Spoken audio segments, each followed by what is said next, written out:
जय श्री कृष्णा। राधे राधे। हल षष्ठी व्रत की सभी माता बहनों को हार्दिक शुभकामनाएं। आज मैं आपको सुना रही हूँ हल षष्ठी व्रत कथा। तो आप इस कथा को पूरी श्रद्धापूर्वक ध्यान से सुनना। इस कथा को सूर्य अस्त होने के बाद से लेकर चंद्रमा उदय होने तक सुना जाता है। उसके बाद चंद्रमा को अर्घ्य देकर व्रत का पारण किया जाता है। कहा जाता है कि हल षष्ठी के दिन भगवान श्री कृष्ण के बड़े भाई बलराम का जन्म हुआ था। इस व्रत कथा को अगर व्रत ना भी रखें तो गर्भवती माताएं और संतान प्राप्ति की इच्छा रखने वाली महिलाएं श्रद्धापूर्वक सुनती हैं तो उन्हें मनवांछित फल की प्राप्ति होती है। तो आइए आप सभी के मंगल जीवन की कामना करते हुए शुरू करते हैं हल षष्ठी व्रत कथा। बोलो गणेश भगवान की जय, बोलो श्री कृष्णचंद्र भगवान की जय, बोल बलभद्र भगवान की जय। कथा प्रारंभ करने से पहले सभी माता बहनों से अनुरोध है कि कमेंट बॉक्स में जय कृष्ण कन्हैया लाल की जरूर लिखें। तो प्राचीन समय की बात है, मथुरा के राजा कंस अपनी बहन देवकी को विवाह उपरांत विदा करने जा रहे थे। तो तभी आकाशवाणी के वचन सुन कि देवकी का 8वां गर्भ तेरी मृत्यु का कारण बनेगा। वह जानकर बहन बहनोई को कंस कारागार में डलवा देता है और वसुदेव देवकी के 6 पुत्रों को एक एक करके कंस ने मार डाला। जब 7वें बच्चे का जन्म का समय नजदीक आया तो देव ऋषि नारद जी वासुदेव देवकी से मिलने पहुंचे और उनके दुख का कारण जानकर देवकी को हल षष्ठी देवी व्रत रखने की सलाह दी।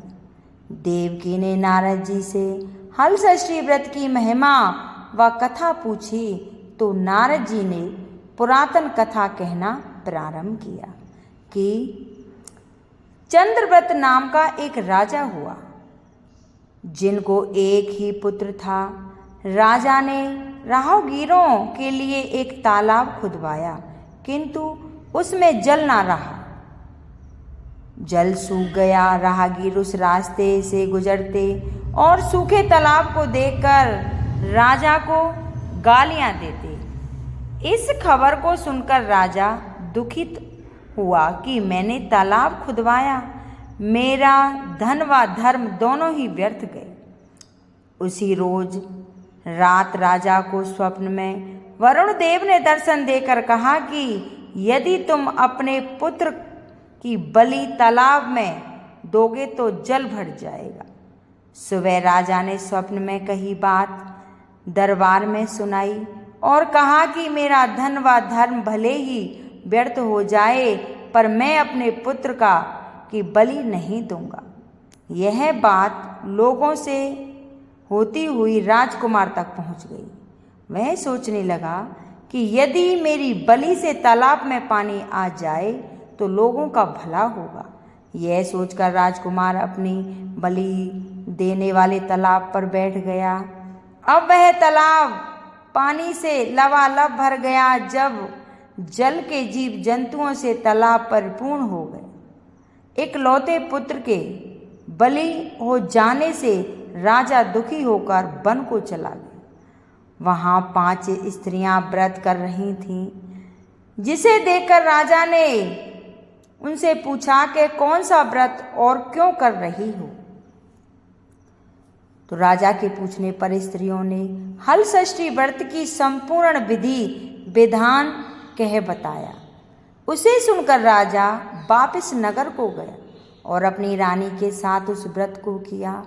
उस व्रत के प्रभाव से राजा पुत्र तालाब से जीवित बाहर निकल आया। राजा परिवार सहित हल षष्ठी माता की जय जयकार कर सुखपूर्वक निवास करने लगा। तो ये हल षष्ठी की कथा थी। फिर नारद जी कहते हैं कि मैं तुम्हें और भी कथा सुनाता हूँ। अब नारद जी ने देवकी से हलषष्ठी व्रत की अन्य कथा कहना भी शुरू किया कि उज्जैन नगरी में 2 सौतन थी। एक का नाम रेवती तथा दूसरी का नाम मानवी रेवती था। रेवती को कोई संतान न थी, जबकि मानवी के 2 पुत्र थे। रेवती अपने सौत के बच्चों को देखकर हमेशा सौतेला व्यवहार किया करती थी, उनसे जलती थी और उनके पुत्रों को मारने का जतन ढूंढती रहती थी। एक दिन उन्होंने मानवती को बुलाकर कहा कि बहन, आज तुम्हारे मायके से कुछ राहगीर मुझसे मिलने आए थे। उन्होंने बताया कि तुम्हारे पिताजी बहुत बीमार हैं और वह तुम्हें देखना चाहते हैं। पिता की बीमारी को सुनकर मानवती दुखी हुई। रेवती कहने लगी कि बहन, तुम शीघ्र अपने पिता से मिलने चली जाओ। तुम्हारे आने तक मैं बच्चों का ध्यान रखूंगी। सौतेली माँ थी। सौत की बात को सच मान और अपने पुत्रों को रेवती के हाथों सुरक्षित देकर मानवती पिता से मिलने मायके चली जाती है। अब रेवती बच्चों को मारने का अच्छा मौका जानकर उन दोनों बच्चों को मारकर जंगल में फेंक आई। इधर मानवती जब मायके पहुंची तो पिता को स्वस्थ देखकर पिता से अपनी सौत की कई बातों को कह कुशल क्षेम पूछती है। अब मानवती के माता पिता ने अनहोनी के संदेह से पुत्री को जाने को कहा, किंतु मानवती के माता ने कहा कि पुत्री, आज हलषष्ठी माता का व्रत का दिन है, अतः तुम भी पुत्रों की दीर्घायु की कामना करते हुए यह व्रत करो। आज की जगह कल चली जाना, माता की सलाह मान। मानवती पुत्रों की स्वस्थ कामना के लिए हलषष्ठी माता का व्रत धारण करती है और दूसरे दिन अपने घर जाने को निकलती है। रास्ते में वही जंगल पड़ा और वहां अपने बच्चों को खेलते देख उनसे पूछती है कि तुम लोग यहाँ कैसे पहुँचे। तब पुत्रों ने बताया कि आपके चले जाने पर हमारी दूसरी माता रेवती ने मारकर यहाँ फेंक दिया। तभी एक दूसरी स्त्री ने हमें फिर से जिंदा कर दिया। अब मानवती को समझते देर न लगी कि यह सब माता हलषष्ठी की कृपा से संभव हुआ है और माता की जय जयकार करती हुई घर को आ गई। नगर में मानवती के पुत्रों को पुनः जीवित देखकर माता हलषष्ठी की महिमा जान सभी स्त्रियां हलषष्ठी व्रत करने लगीं। ये थी हलषष्ठी माता की कथा। नारद जी कहते हैं कि मैं तुम्हें और भी कथा सुनाता हूँ। नारद जी ने देवकी से हलषष्ठी व्रत की और कथा कहना प्रारंभ किया कि दक्षिण में एक सुंदर नगर है। वहाँ एक बनिया अपनी भार्या के साथ रहता था। दोनों पति पत्नी स्वभाव से बहुत अच्छे व संस्कारी थे। बनिया की पत्नी गर्भवती होती संतान को जन्म देती थी, किंतु भाग्यवश उनके संतान कुछ समय उपरांत मर जाते थे। इस प्रकार एक एक करके बनिया की पत्नी के 6 संतान मृत्यु को प्राप्त हो गई। इस कारण दोनों पति पत्नी बहुत दुखी होकर मरने की उद्देश्य लेकर घर से वन की ओर चल दिए। वहां जंगल में एक साधु से उनकी भेंट हुई तो उन्होंने साधु से अपनी व्यथा कह सुनाई। साधु ने ध्यान लगाकर देखा कि बनिया के संतान कहाँ है। साधु ध्यान में यम, कुबेर, वरुण इत्यादि लोगों में ढूंढा, किंतु जब वहां बनिया के बच्चे नहीं दिखे तो साधु ब्रह्मलोक को गया। वहां साधु ने बनिया के सारी संतानों को देखकर उन्हें अपने माता पिता के पास लौटने का आग्रह किया। बच्चों ने वापस लौटने से मना करते हुए कहा कि हे मुनिवर, इससे पूर्व हम कई बार जन्म ले चुके हैं। हम किस किस माता को याद रखें, उनके पास जाएं। हम जन्म और मृत्यु और गर्व के चक्कर से अब मुक्त हैं, अतः अब नहीं जाना चाहते। तब साधु ने बनिया को दीर्घजीवी संतान प्राप्ति का उनसे उपाय पूछा। उन आत्माओं ने कहा कि यदि बनिया और उनकी पत्नी माता हलषष्ठी का व्रत रख पूजन कथा श्रवण कर अपने पुत्रों को पाना चाहती हैं तो वह यह व्रत करें, लगाएं तो उनका वह बालक दीर्घजीवी हो जाएगा। उन आत्माओं से इस प्रकार सुन साधु ध्यान से वापस आकर बनिए से हलषष्ठी व्रत कथा नियम आदि को बतलाया। साधु से इस विधि विधान को सुन दोनों पति पत्नी घर को गए। संयोगोपरांत जब हलषष्ठी व्रत का दिन आया तो उन्होंने व्रत रखा, वह संतान प्राप्ति वर मांगा। माता हलषष्ठी की कृपा से अब बनिया की पत्नी गर्भवती हुई और एक सुंदर संतान को जन्म देती है। अगले व्रत पर उन्होंने साधु के बताए अनुसार अपने पुत्र को पोता मारती है। माता की कृपा से अब उनकी संतान दीर्घायु को प्राप्त हुई। बनिया का परिवार संतान पूर्वक जीवन यापन करने लगा। अब नारद जी कहते हैं, मैं तुम्हें और भी वृतांत सुनाता हूँ। एक बार युधिष्ठिर ने भगवान श्री कृष्ण से अत्यंत शोक संताप भाव से कहा, हे देवकी नंदन सुभद्रा, आपने पुत्र अभिमन्यु के मरणोपरांत शोक संताप व अभिमन्यु की भार्या उत्तरा के गर्भ की संतान भी ब्रह्मशस्त्र के तेज से दग्ध हो गई है, किंतु क्योंकि दुष्ट अश्वत्थामा ने गर्भ को निश्चेद कर दिया है, द्रौपदी भी अपने 5 पुत्रों के मारे जाने से अति दुखी है। अतः इस महान दुख से उत्पन्ना हेतु कोई उपाय बतलाई। तब श्री कृष्ण जी ने कहा, हे राजन, यदि उत्तरा मेरे बताए इस अपूर्व व्रत को करे तो गर्भ का निस्तेज शिशु पुनर्जीवित हो जाएगा। यह व्रत जो भाद्रपद के कृष्ण पक्ष की षष्ठी पर भगवान शिव पार्वती गणेश व स्वामी कार्तिकेय की विधि विधान द्वारा पूजन पुत्र पौत्र की अल्पायु व शोक के महान दुख से मुक्ति प्रदान करता है। इस व्रत के संदर्भ में श्री कृष्ण ने राजा युधिष्ठिर को कथा बतलाते हैं कि पूर्व काल में सुभद्र नाम का राजा था, जिनकी रानी का नाम सुवर्णा था। राजा रानी को एक हस्ती नामक पुत्र था। एक बार राजपुत्र हस्ती धाय माँ के साथ गंगा जी स्नान करने गया। बाल स्वभाव बस हस्ती जल में खेलने लगा। तभी एक ग्रहा ने उसे खींचते हुए जल के अंदर ले गया। इसकी सूचना धाय माँ ने जाकर रानी सुवर्णा से कह सुनाई। इस पर रानी ने क्रोधवश धाय के पुत्र को धगधगते हुए आग में डाल दिया। पुत्र शोक से व्याकुल धाय माँ निर्जन वन को चली गई और वन में एक सुनसान मंदिर के पास रहने लगी।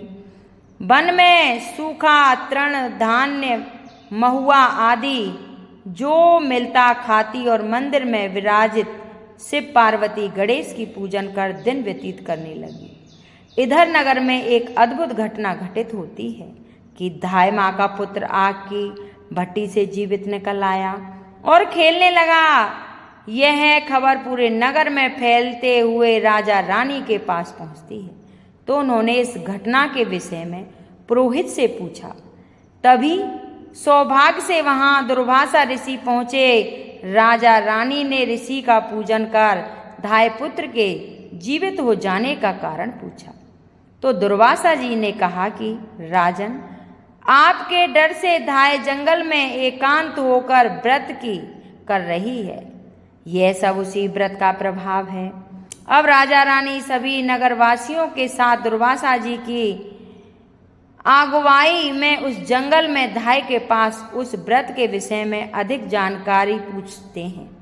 तब धाय ने कहा कि राजन, मैं पुत्र शोक से दुखित होकर यहाँ रहने लगी हूँ और यहाँ व्रत ग्रहण कर भगवान शिव और पार्वती गणेश जी व कार्तिकेय स्वामी का पूजन कर सूखा तृण धान्य महुआ आदि खाकर रहने लगी हूँ। तब रात को मेरे स्वप्न में से पार्वती के दर्शन हुए और तुम्हारा पुत्र जीवित हो जाएगा, यह उन्होंने वरदान दिया। अब रानी ने व्रत की विधि विधान को पूछा तो दुर्वासा जी ने हलषष्ठी व्रत की संपूर्ण विधि विधान बतलाया। राजा रानी ने हलषष्ठी व्रत की महिमा जानकर व्रत को किया। व्रत के प्रभाव से राजपुत्र हस्ती ग्रह के चंगुल से छूटकर खेलते हुए नगर आया। अपने पुत्र को पाकर राजा रानी सुखी हुए और धायवी पुत्र के साथ संपन्न होकर निवास करने लगी। वही बालक हस्ती आगे चलकर परम प्रतापी हुआ और अपने नाम से हस्तिनापुर को बसाया। इस प्रकार भगवान श्री कृष्ण ने युधिष्ठिर से हलषष्ठी व्रत की महिमा का ज्ञान देते हुए कहा कि हलषष्ठी व्रत कथा पहले नारद जी से सुन। मेरी माता देवकी ने इस व्रत को सबसे पहले किया, जिसके प्रभाव से उनके आने वाली संतान की रक्षा हुई। अब भगवान श्री कृष्ण ने सुन, युधिष्ठिर ने इस व्रत को उत्तरा द्वारा करवाया। व्रत के प्रभाव से उत्तरा का अस्वस्थ हुआ बच्चा भी गर्भ में पुनः जीवित हो गया तथा प्रसव पश्चात बालक का जन्म हुआ, जो कालांतर में राजा परीक्षित के नाम से प्रसिद्ध हुआ। ये हलषष्ठी माता की व्रत कथा, हलषष्ठी व्रत कथा थी। अब सुनेंगे कुशपलाश नाम व्रत कथा। प्राचीन काल में एक ग्वालिन थी। उसका प्रसव काल अत्यंत निकट था। एक ओर वह प्रसव से व्याकुल थी तो दूसरी ओर उसका मन गौरक्ष दूध दही बेचने में लगा हुआ था। उसने सोचा कि यदि प्रसव हो गया तो गौरस यूं ही पड़ा रह जाएगा। यह सोचकर उसने दूध दही के घड़े सिर पर रख और बेचने के लिए चल दी, किंतु कुछ दूर पहुंचने पर उसे असहनीय प्रसव पीड़ा हुई। वह एक झरबेरी की ओट में चली गई। वहां उसने एक बच्चे को जन्म दिया। वह बच्चे को वहीं छोड़कर पास के गांव में दूध दही बेचने गई। संयोग से उस दिन हलषष्ठी थी। गाय भैंस के मिश्रित दूध को केवल भैंस का दूध बताकर उसने सीधे सादे गांव वालों में बेच दिया। उधर जिस झरबेरी के नीचे उसने बच्चे को छोड़ा था, उसके समीप ही खेत में एक किसान हल चला रहा था। अचानक उसके बैल भड़क उठे और हल का फल शरीर में घुसने से वह बालक मर गया। इस घटना से किसान बहुत दुखी हुआ। फिर भी उसने हिम्मत और धैर्य से काम लिया। उसने झरबेरी के कांटों से ही बच्चे के चीरे हुए पेट में टाँके लगाए और उसे वहीं छोड़कर चला गया। कुछ देर बाद ग्वालिन दूध बेचकर वहां आ पहुंची। बच्चे की ऐसी दशा देखकर उसे समझते देर नहीं लगी कि यह सब उसके ही पाप की सजा है। यह सोचने लगी कि यदि मैंने झूठ बोलकर गाय का दूध न बेचा होता और गांव की स्त्रियों का धर्म भ्रष्ट न किया होता तो मेरे बच्चे की यह दशा न होती। अतः मुझे लौटकर सब बातें गांव वालों को बताकर प्रायश्चित करना चाहिए। ऐसा निश्चय कर वह उस गांव में पहुंची जहां उसने दूध दही बेचा था। वह गली गली घूमकर अपनी करतूत और उसके फलस्वरूप मिले दंड का बखान करने लगी। तब स्त्रियों ने स्वधर्म रक्षा अर्थ और उस पर रहम खाकर उसे क्षमा कर दिया और आशीर्वाद दिया। बहुत सी स्त्रियां द्वारा आशीर्वाद लेकर जब वह पुनः झरबेरी के नीचे पहुंची तो यह देखकर आश्चर्यचकित रह गई कि वहां उसका पुत्र जीवित अवस्था में पड़ा है। तभी उसने स्वार्थार के लिए झूठ बोलने का ब्रह्म हत्या के समान समझा और कभी झूठ बोलने का ना बोलने का प्रण ले लिया। बोलो हलषष्ठी महारानी की जय। तो हलषष्ठी माता की और भी कथा सुनाते हैं। एक बार कांसीपुरी में देवरानी व जेठानी रहती थी। देवरानी का नाम तारा व जेठानी विद्यावती थी। दोनों ही नाम अनुरूप तारा उग्र स्वभाव तथा विद्यावती अति दयालु थी। एक दिन दोनों ही ने खीर पका ठंडा करने के लिए खीर को आंगन में रख दिया और बातें करते अंदर बैठ गईं। तभी दो कुत्ते खीर देख खाने लगे। अब आवाज सुन दोनों देवरानी व जेठानी बाहर आई तो अपनी खीर को कुत्ते को खाते देख विद्यावती अपनी खीर को झूठन जान बचा शेष को भी कुत्तों के सामने पुनः डाल आई और तारा ने दूसरे कुत्ते को एक कमरे में बंद कर खूब मारने लगी। जैसे तैसे वह कुत्ता अपनी जान बचाकर बाहर भागता है। दूसरे दिन दोनों कुत्ता एक जगह मिलते हैं और एक दूसरे का हाल पूछते हैं। इस पर विद्यावी के खीर खाने वाला कुत्ता कहता है कि वह स्त्री बहुत ही दयालु थी, उसने मुझे बाकी बची खीर भी खाने को दे दी। ईश्वर करे कि जब मेरा दूसरा जन्म हो तो मैं उसी की संतान बनूं और उनकी खूब सेवा करूं। अब दूसरा कुत्ता कहता है कि मैं भी उसी औरत की संतान बनूं जिसने कि मैं उनसे बदला ले सकूं। उस दिन हलषष्ठी व्रत था। तारा की मार से बेदम वह कुत्ता मर गया। अगली हलषष्ठी व्रत के दिन तारा ने एक पुत्र को जन्म दिया। जन्म के बाद वह बालक अगली हलषष्ठी व्रत के दिन भर मर गया। इसी प्रकार तारा ने एक एक करके 5 पुत्रों को जन्म दिया। उनका पुत्र 1 साल बाद हलषष्ठी व्रत के दिन मर जाता था, जिससे तारा दुखित होकर हलषष्ठी माता से प्रार्थना करने लगी। उसी रात सपने में तारा ने वही कुत्ते को देखा जो उसकी मार से मरा था।